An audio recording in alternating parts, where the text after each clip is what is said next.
Un camp de prisonniers où l'on purifie les ethnies, ça ne vous rappelle rien. Et on a donc des prisonniers, nous dit-on, d'un camp tenu par les Serbes en Bosnie, qui sont, nous dit-on, derrière des barbelés. Vous en voyez un qui a l'air complètement décharné, donc les traitements doivent être abominables. Et comme on risque de ne pas avoir bien compris, on vous colle un mirador d'Auschwitz juste à côté pour que vous compreniez que ceux que nous attaquons en Yougoslavie sont des nazis comme Hitler et que donc on est comme d'habitude dans un combat antifasciste et nous on est les démocrates, on est les bons. Ce qui est intéressant dans cette affiche de M. Kouchner, c'est que vous avez l'impression que ces gens sont derrière les barbelés. Mais j'ai pu consulter les images qui ont été tournées par une équipe locale, parce que toute la scène a été filmée. En fait, il y a une journaliste de la télévision britannique qui vient pour faire un reportage, qu'elle va faire d'ailleurs, qui va être un reportage à choc, où elle va montrer ces gens derrière les barbelés, et puis elle va faire un commentaire comme quoi c'est Auschwitz. Mais pendant qu'elle est de l'autre côté des barbelés, il y a une équipe locale qui est sur place, et j'ai pu visionner ces images, et c'est pas du tout ça la scène. Les types, ils sont pas derrière les barbelés, c'est la journaliste qui est derrière les barbelés. Et les barbelés, c'est juste un petit carré dans lequel, dans ce camp, on a en fait mis en sécurité du matériel comme des caméras et du matériel pour ne pas qu'il soit volé. Donc, elle dit à son caméraman, et ça on l'entend, tu prends juste les trois choses et tu fais un close-up pour qu'on ne se rende pas compte qu'en fait ces gens ils circulent là-bas derrière et que le bonhomme en question il a une maladie mais tous les autres à côté sont en bonne santé, même un petit peu, voilà. Alors je ne dis pas que les camps de prisonniers en Bosnie c'était de la rigolade et que tout le monde était bien traité, mais ce que Kouchner oublie de dire c'est qu'il y avait à ce moment-là environ 9 camps de prisonniers dont la majorité était tenue par les amis de M. Kouchner, les Croates et les musulmans, et certains aussi par les Serbes, et qu'en fait, ce n'était pas du tout des camps d'extermination, des choses comme ça. Comme il y avait une guerre civile, on avait fait des prisonniers et on les gardait pour les échanger. À la fin du 19e siècle, la Russie, pays slave, pour augmenter son influence, va tenter de développer le panslavisme, c'est-à-dire l'idée d'une union entre les peuples slaves. Et vu que beaucoup de Slaves vivent dans les empires autrichiens, allemands et ottomans, cela ne peut que les déstabiliser et renforcer la Russie. Après la guerre balkanique de 1912 et la Première Guerre mondiale, la Serbie annexe le Monténégro, puis ensuite les territoires slaves d'Autriche pour devenir le royaume des Serbes, Croates et Slovènes en 1918, puis Yougoslavie en 1921. C'est l'exemple d'un pays panslave. Après la Seconde Guerre mondiale, la Yougoslavie est restructurée et devient un pays communiste. C'est une fédération composée de 6 entités. La Slovénie, la Croatie, la Bosnie, le Monténégro, la Macédoine et la Serbie. Au sein de la Serbie, il existe 2 sous-entités, la Voïvodine et le Kosovo. En 1946, le maréchal Tito instaure une fédération de 6 républiques pour tenter de calmer les nationalismes que la Deuxième Guerre mondiale a exacerbés. Cette Yougoslavie fédérale va vivre jusqu'en 1991, date à laquelle elle éclate dans le contexte de fin du communisme. Chacune de ces 6 républiques s'empresse de devenir un État indépendant, de se faire reconnaître internationalement, pour faire reconnaître ses frontières. Et bien d'ailleurs justement, quelles frontières? Car les hommes au pouvoir en Yougoslavie, et qui veulent avant tout y rester, substituent à l'idéologie communiste, en perte de vitesse, l'idéologie nationale.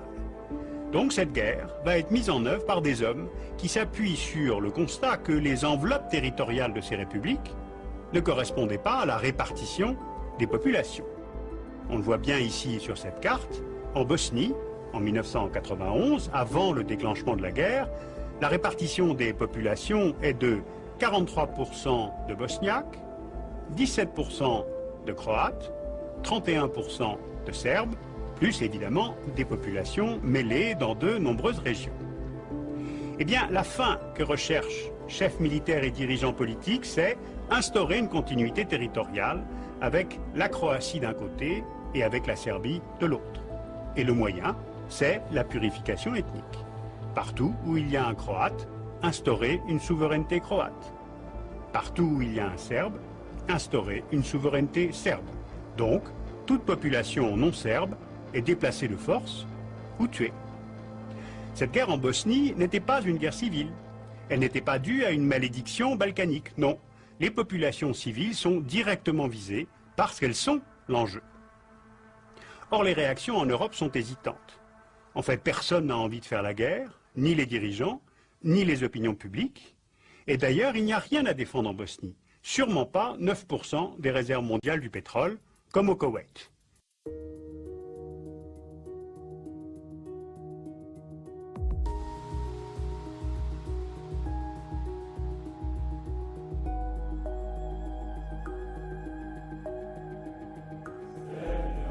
La République de Croatie proclame son indépendance et demande sa reconnaissance internationale.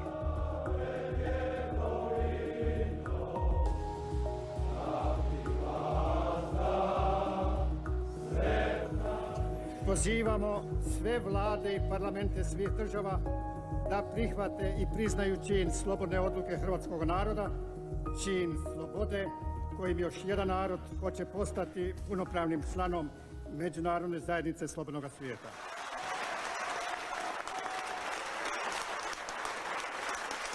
Les sourires des dirigeants croates masquent pourtant une grande inquiétude. Ils craignent que la puissante Serbie, la plus grande des républiques yougoslaves, ne les écrase. Le même jour, sa voisine, la Slovénie, déclare aussi son indépendance. Et plus audacieux, les Slovènes chassent immédiatement les douaniers yougoslaves de leurs frontières avec l'Italie et l'Autriche. Predsjedstvo Republike Slovenije je danes ocenilo razmere, ki so nastale v naši republiki po nočnih premikih enot jugoslovanske armade. L'armée a uniquement prévu de reprendre les postes frontières et ne s'attend à aucune résistance. Elle n'a déployé que 2000 appelés inexpérimentés, divisés en petits groupes pour accomplir leur mission. C'est une erreur tactique. Chaque unité est maintenant vulnérable. La Slovénie mobilise 35 000 policiers et miliciens qui ont vite fait de les encercler. L'armée tente de forcer les barricades slovènes et de ravitailler par les airs ces soldats encerclés.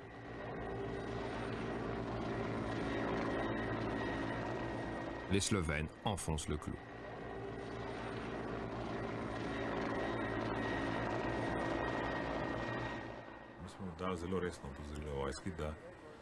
Je n'aurais pas pu être plus clair vis-à-vis de l'armée. Si un de vos hélicoptères survole la ville, nous l'abattrons.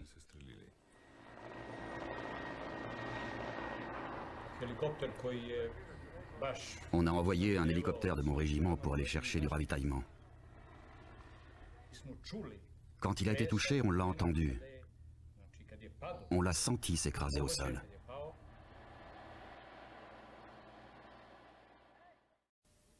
Milosevic commence par envoyer ses milices à Bijeljina. Les Serbes veulent s'assurer le contrôle militaire absolu de ce carrefour stratégique du nord-est de la Bosnie.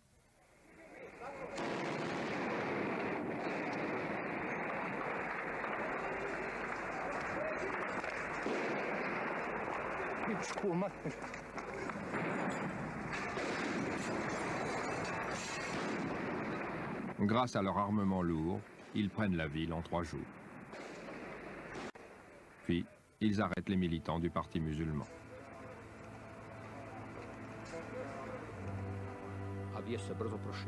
Nous recevions des comptes rendus contradictoires. Nous avions du mal à croire qu'ils avaient tué des civils.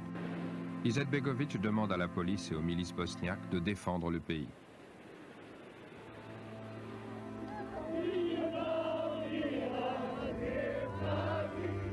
Le lendemain matin, des milliers d'habitants de Sarajevo descendent dans la rue pour exiger la paix.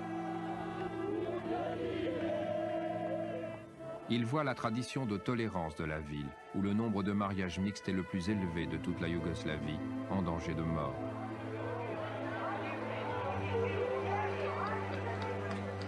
Ils investissent le Parlement.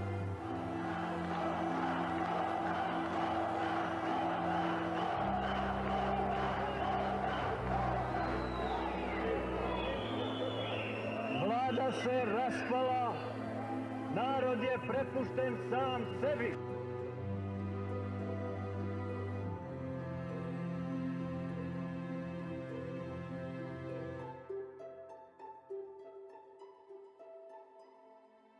début de la guerre de Bosnie, Ratko Mladic, promu général, devient le chef des forces armées de la nouvelle République serbe bosniaque, dirigée par l'ultranationaliste Radovan Karadzic.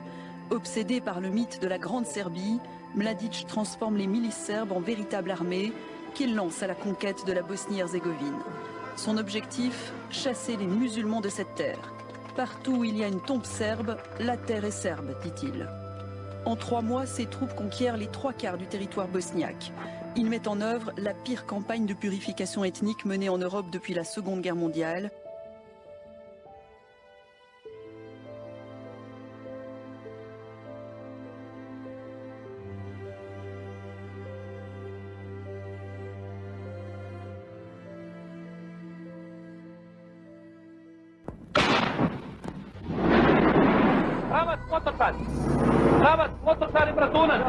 Le 11 juillet 1995, les forces serbes de Bosnie prennent d'assaut cette enclave protégée par l'ONU sous le regard impuissant des casques bleus hollandais. Ils déportent les femmes par autobus et par camion, puis exécutent systématiquement tous les hommes faits prisonniers. Sur un aéroport isolé perché dans les montagnes de l'île de Brač en Croatie, les services de renseignements américains mettent en place un système de reconnaissance d'avions sans pilote appelé UAV. Pendant ce temps-là, les soldats croates surveillent l'aéroport. On savait exactement où envoyer ces engins aériens pour les exercices de reconnaissance. Si les réseaux d'information se brouillaient, nul doute qu'il y avait un avion de surveillance dans les parages radioguidés par les types de la CIA. Ces UAV permettaient de surveiller la circulation des camions. Ils permettaient aussi d'identifier le type d'artillerie et de tanks utilisés par l'ennemi et de repérer leurs mouvements. Cet équipement peut analyser dans les moindres détails la capacité tactique d'une force. Un mois seulement avant la déclaration du secrétaire américain à la Défense, la zone civile serbe, censée être sous la protection de l'ONU, est soudainement attaquée par les forces croates. Plusieurs casques bleus trouvent la mort dans ce massacre de la population civile serbe survenu dans le secteur ouest. Rien, évidemment, ne devait être fait qui puisse cautionner la purification ethnique en 1992. Or, elle le fut par les accords de Dayton de 1995, ceux-ci validant politiquement les frontières gagnées militairement.